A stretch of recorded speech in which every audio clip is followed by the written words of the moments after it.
Okay, I think we'll get started. Welcome and good morning. Thank you for joining us. This is one of our series of virtual seminars in the COVID world, which have been working quite well. And I think we've got quite a strong turnout this morning of around 100 people. So thank you all for participating. So today we'll be hearing about health and well-being marketing comms in the time of COVID and beyond. So obviously in these crazy times, we're all looking for new insights, different approaches, thought provokers, etc. And we have the pleasure of having 6 AM Agency with us this morning to talk to us about this. So I'm sure you get some great insights from this morning's presentation. Please do forward any questions you have via the Q&A function on Zoom at the bottom of your screen, it should be, and we'll endeavor to answer as most of those as possible today. So I'd like to introduce and get started right away Gillian Fish, who is the founder of 6 AM Agency, and Joe Purvis, who is the digital director at 6 AM. So thank you for joining us, and I'll hand it over to Gillian. Thank you very much, Brenda. Good morning, everyone. Thank you very much for joining us on this crisp day. We appreciate your attendance. Now is a fantastic time for us to be talking about marketing in health and well-being. For health is front and center of this crisis. Thankfully, with the incredible work done by our frontliners, Australia and our colleagues in New Zealand have come out arguably in the best shape in the world, but not, of course, without the sadness around those who've been affected and who've lost loved ones. We thank our frontliners and we think of those families who've been affected.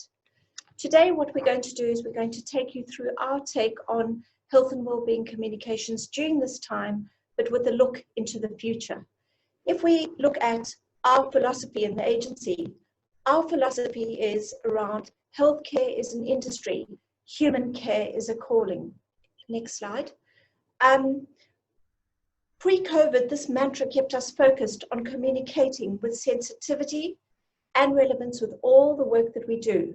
For after all, even though ROI and the bottom line are why most of us are in business, consumers are real people with real hopes, real dreams, anxieties, and fears. We need to connect with them gently and with authenticity. To that point, much of our work is based around brand purpose and has always been in the past. So now more than ever is the need for relevance and sensitivity in absolutely everything that we do. And that's what we'll cover today in our talk around PR, social, digital, and content. Today, we'll share those insights. I'm not sure if any of you have seen the recent paper that was released by Euromonitor over the last few days that has been shown that there's been a distinctive shift in trends and audience behaviors, which should form part of that marketing, and we'll uncover those now. Before we uncover those macro trends, let's quickly have a look at the 3 phases of business in COVID-19. We all know we've been through a crisis. We're awaiting the major impacts and withstanding that initial impact. We then have moved into a phase of recovery, the initial phase where we started to get a handle on the pace of what consumers needed, a pace of consumption of products, the pace within pharmacy. We started to settle into what we call an uncertain rhythm. Now we're moving into a phase of a new dawn. We're starting to see the return of normalcy, a bit of going back to work, getting back to schools. Our purchasing patterns are changing, but the defining difference between all that we've done before and now is that swing into something that is always on digital, and that's what we're going to look at today. The new reality will face us perhaps in the next 6 to 12 months. It's still going to take us a while to settle down. Our view is that when Job Seeker ends, likely at the end of September, we're going to see more pain. We're going to see people more facing more uncertainty in their employment and how they spend their money. So what we'd like to do now is we want to have a look at macro trends that are really influencing audience behavior. So the first trend that is absolutely apparent and that we take into account now and where opportunity lies is that health is wealth. Optimal well-being is our opportunity from a category perspective. How do we tap into that? Secondly, as Euromonitor has just published, holistic health is absolutely on the agenda. Not only should we be looking at physical well-being, but now audiences are looking and turning to upscaling and investing in their spiritual and mental well-being. And that provides us an opportunity as marketers. Then the third trend that we're seeing is connected consumers enabled by digital democratization and an always-on approach to social and digital. This is really enabling us to access content, information, education, and things we were never able to access before. Borders are gone. It's all around how we look at the digital democracy. Then importantly, there's been an increase in trust and respect for healthcare practitioners and brands. Before, there may have been skepticism now and again, but audiences are leaning in and customers are leaning in to hear the word of brands and of their healthcare practitioners. Again, another brilliant opportunity for us when we're tackling our marketing. But we should always keep in account, take into account consumers' anxieties. What are they? In the first phase of this crisis, it was around their health. Are they safe? How do they keep safe? And what about hygiene? What do they need to learn and know about COVID-19? How may it affect them, particularly those more vulnerable groups, parents, grandparents, and so forth? But the other anxiety, which is growing and escalating day by day, is that around finance. And this is really leading to a whole shift in focus now into mental health and well-being. What do we need to do to keep our people safe and feeling comfortable? So we talk about it as generational angst. There are obviously multiple age groups. All of us, from millennials to baby boomers, are tackling this in a different way. We've got different fears and different needs. So how do we as marketers tackle that and make sure that we have relevance in everything that we do? Of course, we know that the point of care has shifted. It's shifted from GP offices to in-home care, DIY, a lot of DIY. We've seen supplements, sales exploding, and people really taking control of their health, but also digital health, telemedicine and virtual care. I'm sure most of you have received a text or an email from your GPs saying rather call in for a teleconsult before coming in. Of course, immunity is front and center of the health agenda, and that will be the new mantra in healthcare moving forward. Now, we understand that there are regulatory guidelines that we need to keep in mind. Whilst we are marketing around this, immunity is a word that we need to be very careful about and claims, but it is something that we need to be looking at. How do we build a broader story around that? We then have seen a massive shift in customer transformation. Consumers want interaction on their terms. They want information when they want it, where they want it, and how they want it. So how are we as brands looking at that and pivoting the way we look at our marketing? We also know that convenience is top of the agenda. We need to adapt our offering to cater for that convenience, be it through product innovation or be it through the way we communicate through social and so forth. The next trend that's been spoken about is glorified frugality. So that's about thriftier lifestyles. People are glorifying living in a thriftier way. They're proud that they've been able to tighten their belts. So what does that mean for us as brands? And then, of course, eco-sustainability has an amplified focus. There's been a gentle pause on the environment. We know a reduction in pollution and so forth, which means that people are actually noticing what's happening globally and how that then will affect their products and their product marketing. Of course, Dr. Google is everywhere, ever present, but more now is around what brands are being able to do to share information that provides a value exchange and informs and educates. Therein lies a significant opportunity, and we'll look at what's happened with the media landscape when we look specifically at PR and digital. Always on digital, we know that consumers are hungry for that information with relevance. What are we doing as brands to shift our focus to become brand publishers and to really share information with validity, which is going to help support that hunger? Occupational health, I'm sure all of us as employers know that we need to be focusing on our employees, for they, after all, are the citizens. We are all citizens, and we all need that help and care. If we start with our internal comms in supporting, educating, allaying fears and so forth, that will then have a ripple effect in the marketplace. Lifestyle health obviously is firmly on the agenda. COVID-19 has forced major lifestyle changes, less traveling, more meditation, more me time, healthier eating, and so forth. So how do brands, no matter what we are selling, incorporate that in the discussions and in the information that we are sharing and how we're connecting with our audiences? Preventative and integrative healthcare goes without saying that there'll be a rise in the fall. It will be firmly accelerated, where we're not looking at only a sickness model of healthcare, but a wellness model where people are taking control. And as I've said several times, mental health and well-being is firmly on the agenda. What does that mean? We need to be very cautious when we're communicating around sensitivities. So that is a very significant trend. Joe will take us through a little bit later on the gamification in healthcare and how we can actually use that to increase compliance and motivation, particularly in this time. Remember, we've got young children who've been unsettled. They've had to have homeschooling for a while. How do we get them to settle? How do we get them to be compliant and ease into this? From a telemedicine perspective, that will surge, as we know. Forgive me. Driving needs for tech and digital upgrades. And of course, there's been an evolution from high tech to high touch technology.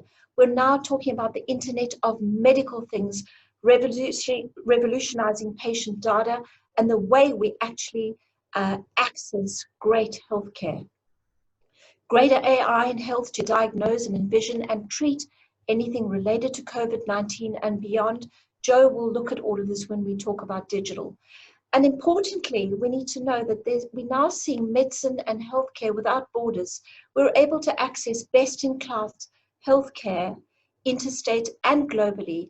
And with the digital acceleration, this will only become more prevalent. So how do we as brands tap into that, knowing that the borders of our practitioners, our retailers and so forth has really become far broader and more accessible to so many across the globe. So what do we need to do now? We need to create value. And I can say over the last few weeks, there's been much discussion about whether to invest in marketing during this time or not. We ourselves have had clients who've put a pause on their spending and now they're starting again. COVID-19 has really taught us about delayed consequences, a lessons brand will learn a second time as markets bounce back. But we know it's going to be a bit of a bumpy ride. It's not a straight curve. If your sales are soaring regardless of your spend, perhaps one can redirect some of that budget now into brand. So let's look at that. Let's identify what we should be doing with that spend, and keep in mind that during this time, now is the time to build goodwill as we're waiting for us to come out of this phase. So there are 4 points that what we need to look at. Number one is customer relevance now. And that's how we create value. We need to understand those needs for each phase of COVID-19. Secondly, we need to gain permission. We need to understand the impact on your customers and your use of brand purpose and align values to drive that engagement. Thirdly, we need to make sure that we are distinctive in our communications. We've got to establish an authentic point of difference which sets us apart from our competition. In terms of sustainable positioning, we need to make sure that whilst delivering value in the short term, we need to think of long game. What is that long game? What does it look like for us as brands in the next 6 to 12 months? What does that new reality look like? If we know, for example, that convenience is on the agenda, what are we looking at from a product innovation perspective? How do we communicate? What are new ways we're going to communicate? What is coming down the line but from a digital perspective? And Joe will touch on those digital initiatives to spark that discussion. So the next thing that we look at from an agency perspective and what we need to look at as brands is how do we deliver a value exchange? So what does that value exchange mean? During COVID, we've all trimmed back to the bare essentials, how we spend our time, how we communicate, our focus, and that stands true for all of our customers. The key to success now is helping our customers navigate that. Let's take an example. How do they build immunity? How is pregnancy affected during this time? What are the hygiene challenges for mums and bubs when breastfeeding during this time? How do mums balance school, home, work all under one roof? And how do we then take those issues, those matters, and turn them into values as brands? Valuable information and a value exchange. If we can get it right and support them during their troubled times, we stand the best chance of having loyal, engaged consumers when we emerge into the new reality. So what I'd like to do now is take you through our marketing wheel. If we look at the top, we look at number one is we mentioned that we need to build trust and deliver value with stakeholders through all the activities that we undertake. And that needs to be deeply stress tested at every point that we do. Secondly, we need to be on alert for evolving issues at all time. And I guess that comes with a PR mindset. What we've got to do is understand what's happening with our employees in our businesses as we start now to move back to work in office for some of us, what's happening in their homes, what's happening with mental health issues, and of course, what's happening with our products and services out there in the market. Thirdly, what we've got to do is we've got to make sure that we combine brand and distinctive creativity to amplify our story. That is absolutely critical. If we aren't distinctive, we won't be memorable. Fourthly, we've got to look at the human-centric side to digital to facilitate remote ways of living and doing business, and Joe will delve into that a little bit deeper in a few slides coming up. Importantly, we need to upweight social media activity, reassure, educate, and show leadership. Of course, we need to monitor new and competitor brands and see what they are communicating about, and their tools which have been launched in order to do that. We'll show you that in our social slide. We need to deliver content that supports, guides, and allays fears, of course, keeping within regulatory guidelines. That is always front of mind. PR provides great opportunities now to build leadership, delivered with adaptability, relevance, and at pace. But here's the thing, we need to make sure that we support our audiences and we're not overtly selling to them. We need to inspire, inform, and educate. And for many of us who are used to exhibiting and attending at conferences, virtual conferences and education are now key, driving broader reach and engagement. So that is from a trade perspective, but also we know that our consumers are hungry for information and online learning. As I've said before, we need to elevate the employee experience and the communications to settle, reassure, and motivate. If each of us as businesses can help that, we will start to have a ripple effect in the economy. And last but not least, and most importantly, in fact, we've got to get clear on measurable ROI. Every dollar we spent needs to be measured against success and how we're going to get a return on that investment. So what I'd like to do now is I'd like to hand over to Joe to talk through what digital looks like before COVID, now and into the future. Joe, over to you. I've been working in digital now for 18 years. I joined around the .com bubble burst, which I was wondering, why am I doing this in my career? But now when I look back, I'm very happy that I stayed with digital. I've been lucky enough to work on some defining products in the industry, including the CommBank app and the Optus My Account app. And I've worked across a few industries, but when Jill invited me to work for 6am, I immediately said yes, because my new hopes and dreams are to work with health and sustainability and well-being. So now when I wake up, I really wake up with a purpose. So where are we with digital? Where are we now? We're really traversing the twilight and entering into that new reality. And as you can see, digital has proven its importance during COVID, and it's built up a loyalty base, and people are now on digital to stay. Look at us today, we're on Zoom, we're connecting, we could be anywhere. And Zoom has just posted that they are going to make 2.5 billion by the end of this financial year. That's a huge amount. And that rise has happened during COVID. So with digital, we're really more disconnected than ever before, but we're more digitally connected than ever before. In Australia, we have a population that is online and very socially connected, and we're on the cusp of a looming recession. There's unique challenges ahead. We're isolated, we're working at home, we're spending more time online, where our finances are feeling it, and there's a lot of mental health issues. So we need to be conscious of this and have empathy with everything we do digitally. Digital now, compared to what digital was like 8 weeks ago, is different. User experience is one of my passions. It's an intrinsic process, and it considers the experience at every touch point for the customer. We create personas and we map them and how they interact, and not just how they interact at one time, but how they interact during the discovery and the consideration and the purchasing, and then through advocacy as well. That's when they're going to tell their friends, and they'll become advocates and follow you with whatever you do.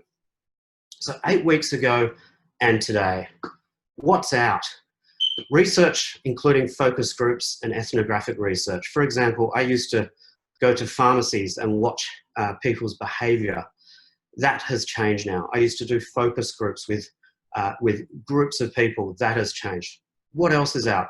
Irrelevant content that doesn't add value. Digital experiences with no purpose. So what we need to move on to is very valuable and compliant content that supports the customer's needs. We can do overlaid content, embedded videos for that higher immersion and higher impact. We want to have high contrast content and make sure the readability is right and it's fully accessible. And most importantly, we have to be very genuine and authentic and make sure we're adding value. So you may want to do an audit of your content and your website and app pages and make sure there's that authenticity with your health products online in a digital sense. E-commerce is always on. We want to capture the data during those e-commerce journeys, and as they purchase, we get to know and understand the customers, and we can remarket to them accordingly to their needs.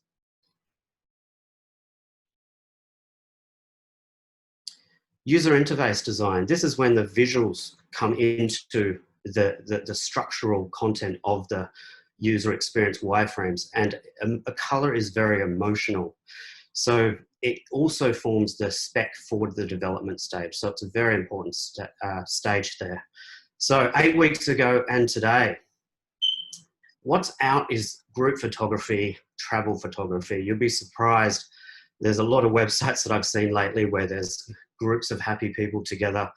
People generally don't want to consume that kind of photography right now. Loud, gaudy graphics and illustrations.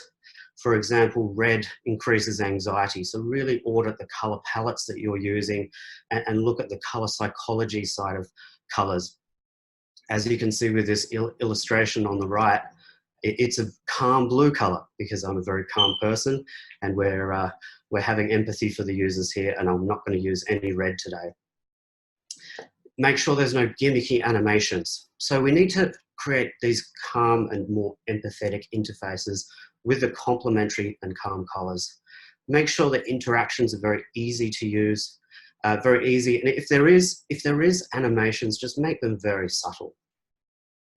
Behavioral psychology, that means if you have a lot of information, you could call it out into infographics. So there's so much you can do to help the user and have empathy. So do a bit of a color audit and a graphics audit and make sure you're having empathy at every touch point.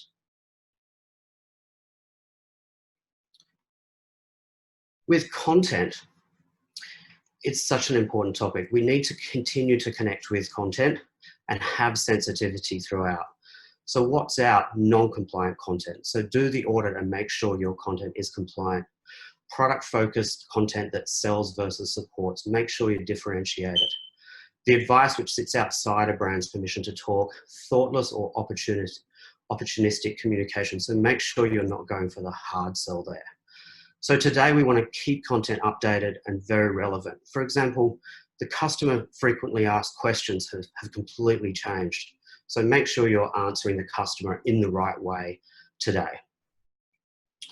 add value wherever you can, support them, do storytelling and creative storytelling. And if you do have a sustainability part of your business, make sure you highlight that. People are very interested in your sustainability part of your health business. So some good tips there. Artificial intelligence is one of my favorite topics right now. It's been trending for a few years now, but I tell you what, we're just getting started with AI, and we've all started to see the benefits of AI. It's really mimicking cognitive functions, and AI uses algorithms and software to emulate human cognition in the analysis, interpretation, comprehension of health data. So the benefits, firstly, AI and 5G, which I'll go into shortly, work hand in hand. They go together. There's next generation chatbots available now for that conversational support. It can spot micro trends, even predict trends. There's social listening tools, and telehealth for long distance contact and care is here as well, and that is changing the game. There's also been complete inventions of drugs using AI. So it's a great thing to work with. And what you can do now is you can look at chatbots by IBM, by Google, and see how you can integrate those into your product lifecycle. 5G. So one of my first jobs when I came back from Sydney from working at Virgin in the UK is I got a job at 3G, which is 3 Mobile. And that was just when 3G was taking off. And I remember that difference of 2G versus 3G and what you could do. You could hardly even stream video, but it was just a next generation thing. And we're just getting started with 5G. And I tell you what, it's a game changer. It's very high speed, it's lower latency, high capacity, and it helps integrate tech into your digital ecosystem. So think of everything connecting together. Healthcare is the fastest industry to adopt the Internet of Things using 5G. And 5G is between 10 and 100 times faster than 4G. So that obviously depends on the devices you're using, the network you're with, the connection points and things like that. But really what it's about having a wide speed mobile device, and it really supports virtual healthcare. So super fast connection. We're talking about real-time data streaming, and remote monitoring of patients is going to be improving. We can pack a lot more devices within that square kilometre, which means everything can be connected without any interference. So 4,000 devices on 4G, and now up to 1 million devices on 5G. So you can see the level it's come to. So gamification in healthcare, it requires a very, very heavy bandwidth, and that has changed as well. So we can look at gamification in a different way, and now it's going to be connected on that new level. So with VR, when I first started working and trying VR headsets, the first thing I noticed was it's very pixelated, and you can really only spend 15 minutes in there before you feel a bit giddy. And that's because the experience was only HD. Now VR has reached 8K, which is pretty much 8 times high definition. So it's changing the game. It means you can see a lot more clearly, and the benefits for health are amazing. And then we have AR and MR as well. And it means with 5G and the developments of Bluetooth and this faster network of 5G, we can do everything a lot faster. AI and 5G work hand in hand. 5G is really AI ready. You get the quick communications, that processing, that feedback, that real-time data. And some products you can try are things like Google Lens, which is now searching images. So you can put it up to an image and search it. And one of the latest VR headsets you could try is the PMax 8K. That's one of the ones that has come leaps and bounds. And as you know, VR, AR, and MR is used a lot in the healthcare industry. So you're asking, what can you do today? There's a few simple actions here, and there's a few more complex ones. Some of these actions only take a few hours. So with user experience, what I'd recommend is re-audit your user journeys. Consider the changes in the customer's behavior. As I mentioned before, those group studies around the way the customer is interacting offline and online is different. Look at the role of the landing pages. Make sure you can revitalize them and add imperative content. Landing pages are such an easy way to communicate messages for the now, and it means that they can be found on Google.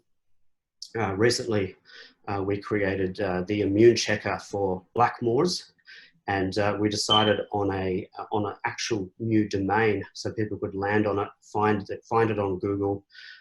So it's really up to you to decide what you're trying to communicate, and you can create a landing page for that, because often home pages are quite hard to edit, and there's so much information there.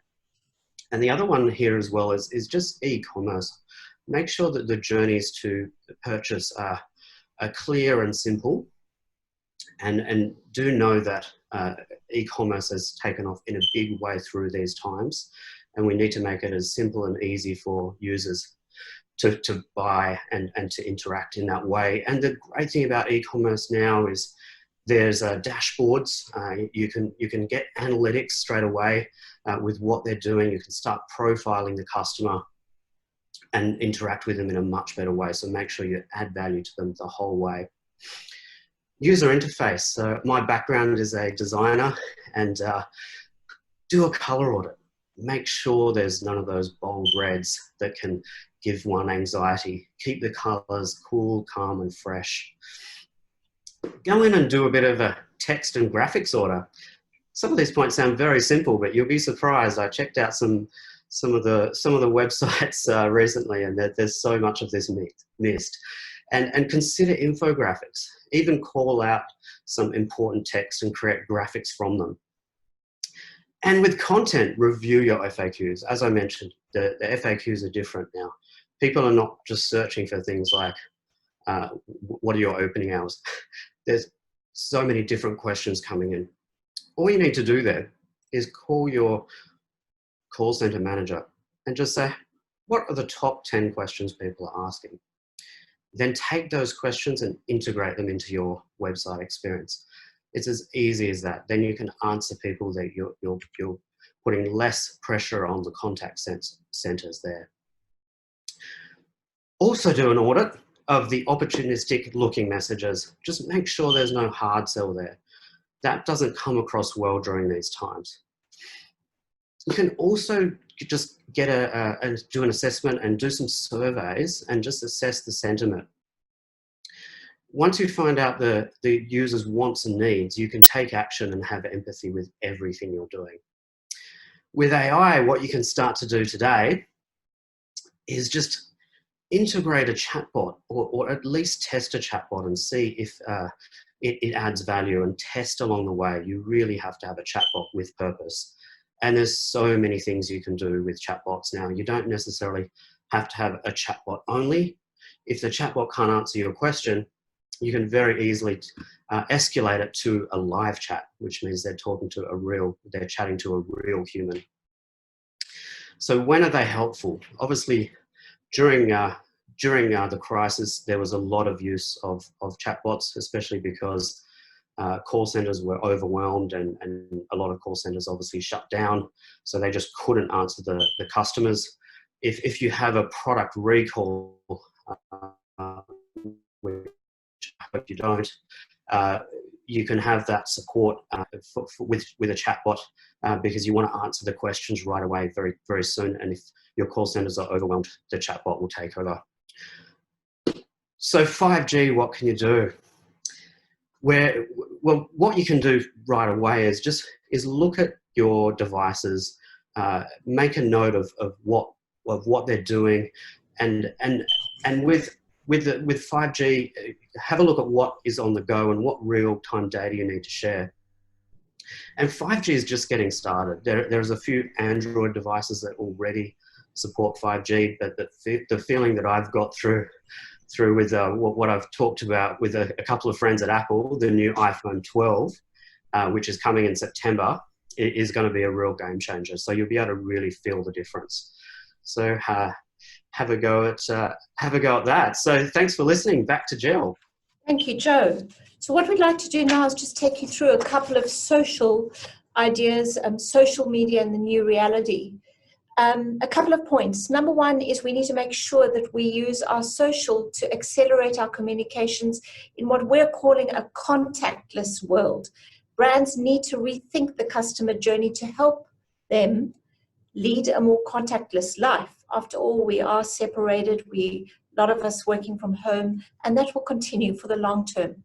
We need to communicate with customers in a creative way using digital platforms such as Facebook and Instagram stories, for example. We know that 200 million people visit at least one brand or business page daily.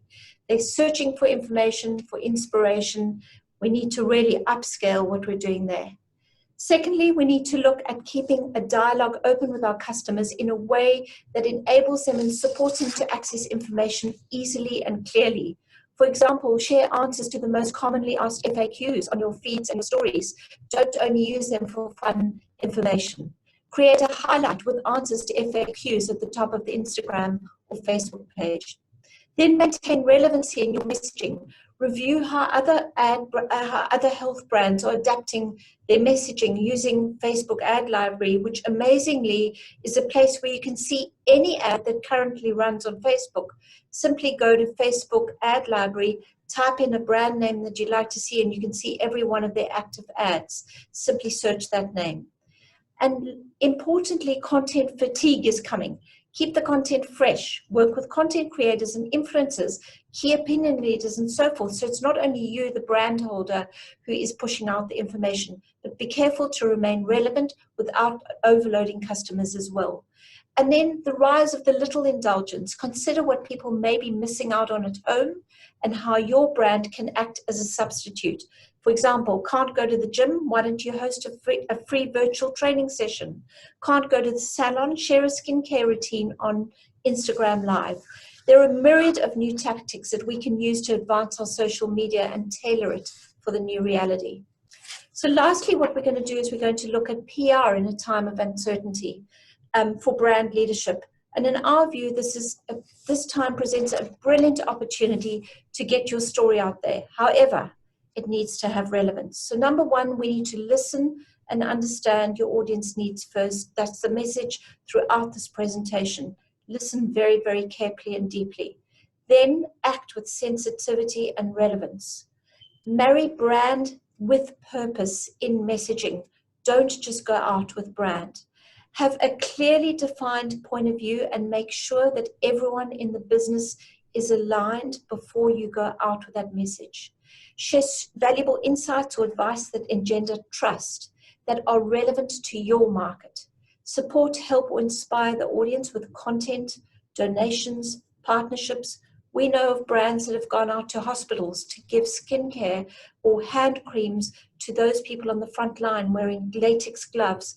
They haven't publicized it, and there's the key. They just did it from a benevolent perspective. Offer to help communities and those frontline workers, but do not seek to gain PR from the action. Genuine and authentic connections are what matters now. So all of you would have seen that there's been seismic shift and effect of COVID-19 on the media. Retrenchments, shutdowns, every single week we're hearing. We need to make sure that we understand what journalists are facing at this time and how we as brand holders can actually help them. Build spokesperson or key opinion leader connections with media relationships, with media out there. Go out and contact your local area media or one of the TV producers and say, we're here, this is our proposition, this is how we can help you if you are looking for stories. Keep in top of mind. Offer new insights, so statistics, and a new point of view on something. Share pre-written content and videos. We cannot tell you how many journalists welcome pre-written work. They are drowning in work and need support as best as possible. Make sure you give them a video or two to embed within that content. And also remember to keep earned social editors in mind. They need content too. So now is it not only the online editors, but social media that we also talk to from an earned perspective in terms of the media channels that are out there. Then what we do is we look at how we need to be prepared, and this is absolutely clear and very key. Know when to act and know when to hold tight. Not every perceived opportunity is the right one for you. Stress tested will. Ensure you've got clear guardrails which are imperative to avoid igniting a crisis. That's the last thing we want to do, to act insensitively and actually create a storm rather than benefit for the brand. Key message development needs to be tailored for this time. We are finding that every week we are updating our key messages for our clients, and we're still in the market doing a lot of PR work for them, but they have to have relevance and be sensitive to what's happening in the moment. And remember, always media coaching ahead of time. Thought leadership also presents a great opportunity for strong ROI, building goodwill, building that distinctive positioning. Develop a point of view for one of your leaders and keep reiterating that across earned and owned. Make sure, as always, to validate it with facts and statistics. White papers present an excellent opportunity to put a point of view out there. Can be distributed again across earned and owned. Podcasts, opinion pieces, and so forth are brilliant opportunities now when well thought out. Keep up to date with the phases of the crisis to remain relevant, and invite commentary and feedback. For after all, that is what you want. You want to connect with your customers at this time and with other thought leaders in the moment. So in summary, what we'd like to do is take you through what you can do now. Our advice is keep marketing. If you need to, redeploy budgets, but continue to build goodwill. For the brands that keep marketing now are the ones that are going to come out on the other side when things have really settled into a new reality in the next 6, 12, 18 months, with a strong profile, having built strong connections with your audiences. But remember, remain steadfast to the brand values and your purpose. Stay in your lane and do not deter from that. Listen first and then act. Know when to hold back. Get razor sharp on your customer personas so you ensure relevance in all you're doing, be it content generation, be it PR. Deliver an authentic value exchange in all communications. As we know, our customers are hungry for information. They are hungry for easy, convenience, accessibility to the products and services that they need. Make sure you deliver on that. Build trust. That is absolutely critical for any brand. Use brand, but specifically creativity to remain distinctive. Take the time now to work on your creativity. Invest in upgrading digital capability, for we are now forever and always on connected. Upweight those social media activities to deliver more interaction and support. Remember that we need to look after and elevate our employee experience and communications. It all starts within our businesses. Leverage the power of community, as we've said. Use e-commerce and other data capture tools to enhance your analytics. And last but not least, use technology and AI to advance customer engagement and brand delivery. So these are all pointers that you can have a look at and stress test against what you're doing at the moment to see where you can lift, upgrade, and evolve so you're facing the future. Very quickly, I'd just like to point you to our website. We have a couple of white papers that we've published of recent times. One is a communications guide to health and well-being, brands in the current crisis and beyond. The second one is around digital imperatives post-COVID-19, which gives you a lot of added value information. Please feel free to download. They are free. And last but not least, I'd like to just quickly let you know that I'm launching a book which will be published in the next 2 weeks, written over the last 6 to 8 weeks, called Resilient, where I have had the very good fortune and honor of interviewing 21 world well-being experts to share their insights into and well-being learnings during this pandemic, Interestingly enough, if we turn back to Euromonitor and what they published in the last few days, they've spoken about a pivot towards mental and spiritual well-being as well as physical well-being. And this is certainly echoed in every single interview that I've been able to conduct and will publish. So I'd like to thank you very much for this time and your attention. And at this point, I'd like to hand you over now to Brenda. Thank you very much, and please all stay well. Thank you. Thank you, Gillian and Joe. Wow, there's a lot of content there. You covered a lot of ground in a short time. So any one of those topics could probably be a session in itself. But listen, we've had some questions come through. So we'll work through those over the next 10 or so minutes. And then we have a couple of CHP announcements at the end briefly. So let's get started.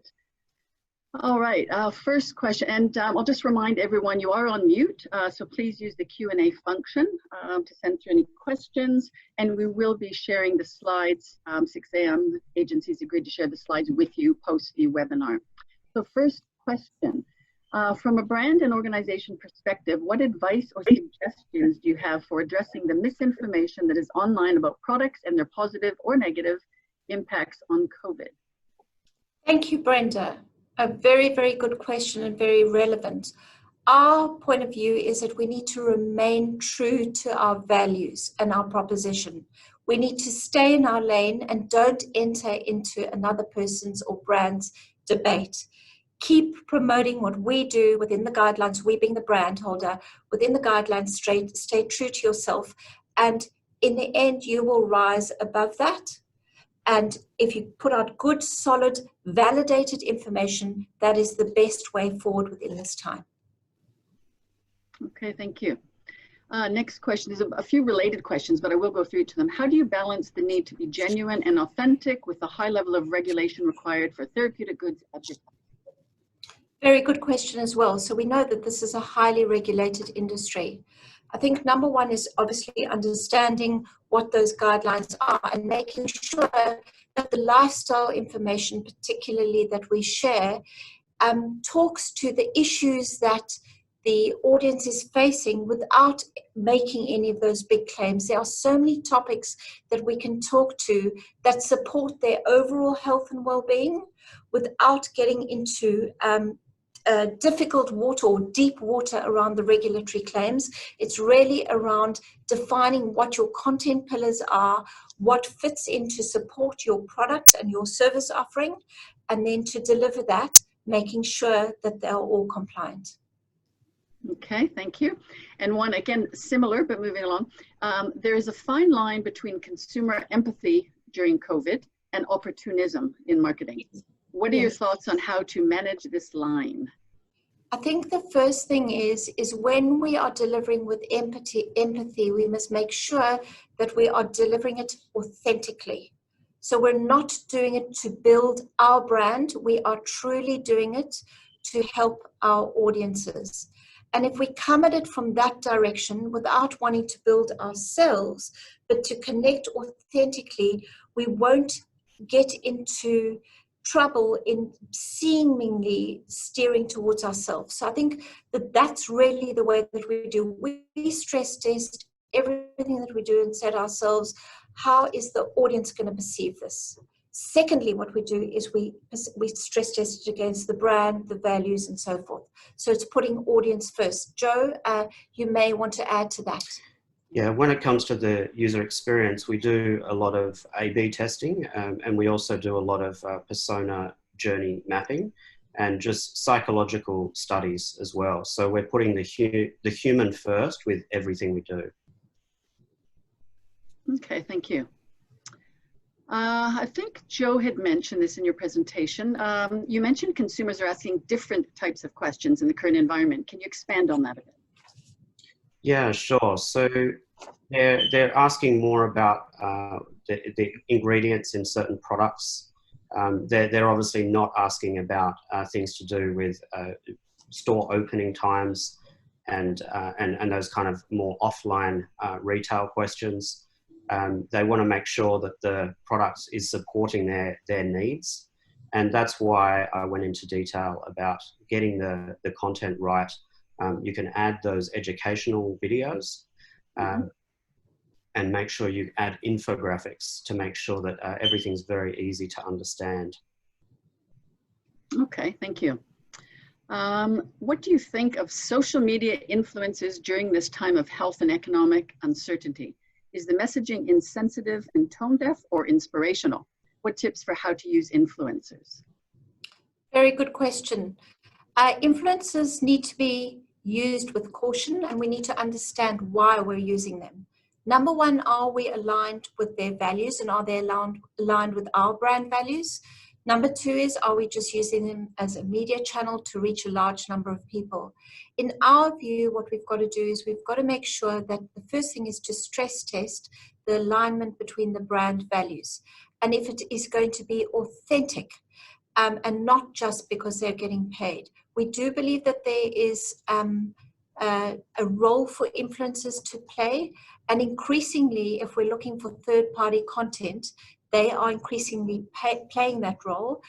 So yes, the answer is yes, we do think we should use them, but we do think they need to be used with caution and a lot of very, very careful understanding of their position and the connection between brand and themselves.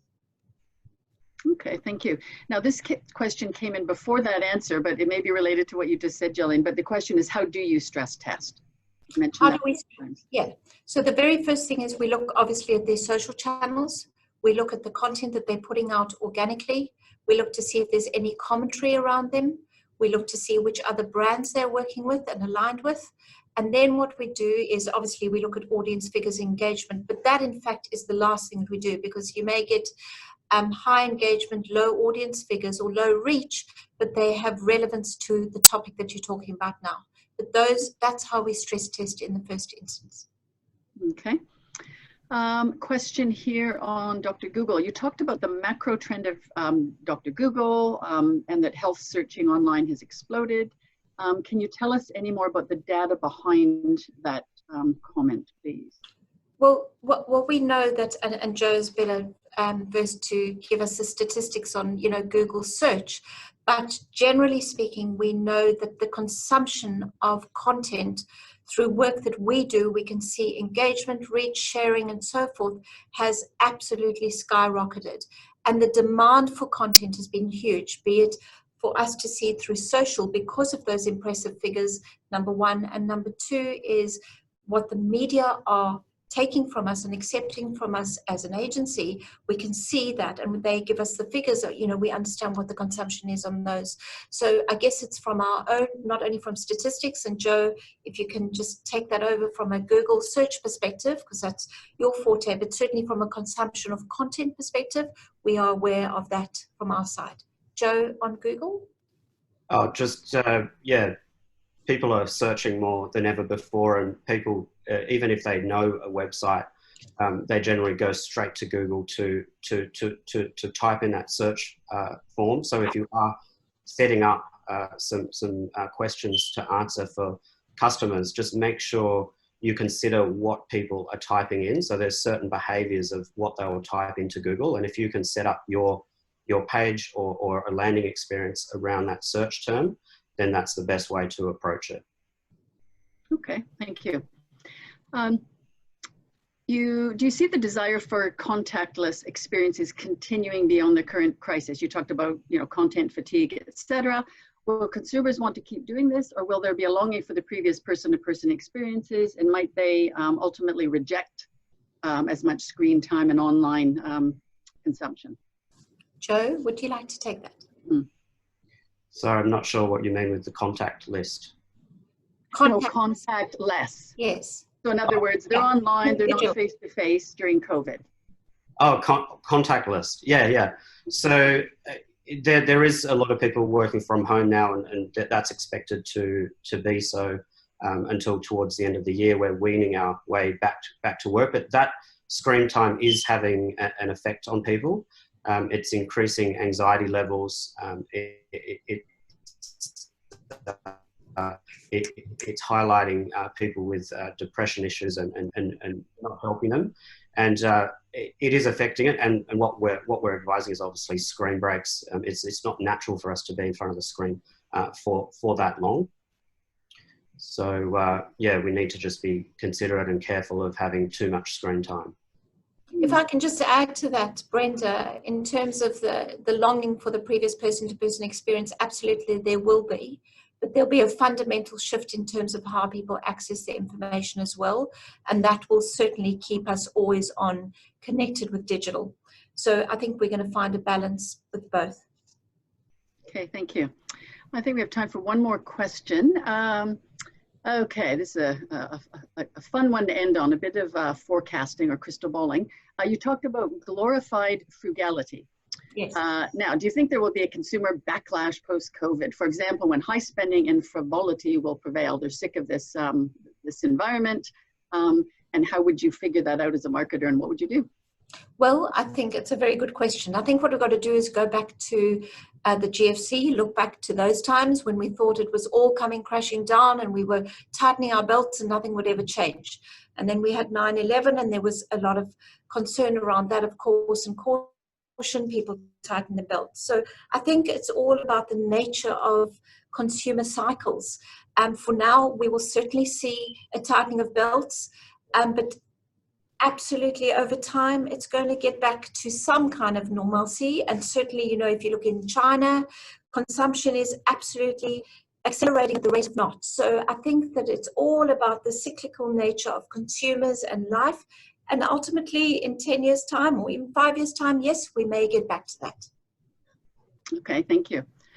Listen, we're about to finish and we have two little announcements from CHP. So before I do that, I want to thank Gillian and Joe very much for your time this morning. There's heaps of content in there, lots of insights that I've gleaned, frankly, and food for thought. So I'd invite anyone to put any further questions to Gillian or Joe via email to them directly, and we will be sharing their slides with them. So thank you both very much. Now, if I could just very quickly, you'll have 1 minute left to the audience. Thank you for participating as well. Two announcements from CHP. The first you may have heard of already, but come June 30th, advertising mandatory pre-approvals will be finished. So you've probably heard about our launch of AdCheck, an advertising compliance service. I wanted to show you a quick video to explain that briefly, and then we have one announcement on Diamond Awards after that. Are you involved in advertising to consumers? Change is coming. After June 2020, the government's mandatory pre-approval of therapeutic goods advertising to consumers will end. Companies that create and place ads will still have the legal responsibility to ensure their ads are compliant, but without the benefit of this compliance safety net. Advertisers, publishers, broadcasters and media agencies not only risk heavy fines and sanctions, but also brand and reputational damage. That's where AdCheck comes in. AdCheck is an expert advisory service from CHP Australia that provides comprehensive compliance checks for all forms of direct-to-consumer therapeutic goods advertising. To help minimise your compliance risk, AdCheck experts can check ads, provide training and assist with complaints. Ad checks will be performed by CHP compliance experts who previously conducted mandatory pre-approvals. Don't run the risk. Contact the AdCheck experts now. So that will be open to all of industry 1st of July. And for CHP members only, we will be offering the service from June 9th for the mediums not currently subject to mandatory pre-approvals. And then of course, July 1, it's open to all mediums. So stay tuned for that. Secondly, Diamond Awards. We will be holding the Diamond Awards this year. I hope that we can meet as a group, as we normally do at the end of the year or early next year, to actually have a gala event, but we'll stay tuned on that one. To prepare for it, we had feedback from members saying, hey, can you help us do a sharper, more edgy application? Because basically the more you can articulate better in your application or entry, the higher your chance of winning an award. Because then the judges have the full story. So we've scheduled a Polishing Your Diamonds seminar, which will be run on 2 different dates. You'll see an EDM coming up shortly for that.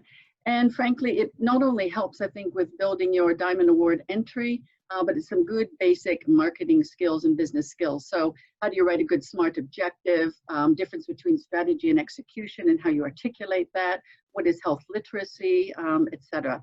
So I'd encourage you to look out for the ADM, which is coming out soon, and that will be open to all of industry this year. So on that note, again, thank you participants for joining us today. Thank you so much for Gillian and Joe, your time and effort in preparing and being with us this morning. And I wish you all a wonderful day. And I look out the window and it is sunny where I am. So I hope you get a bit of sunshine during this wintry day. Thank you very much, everyone.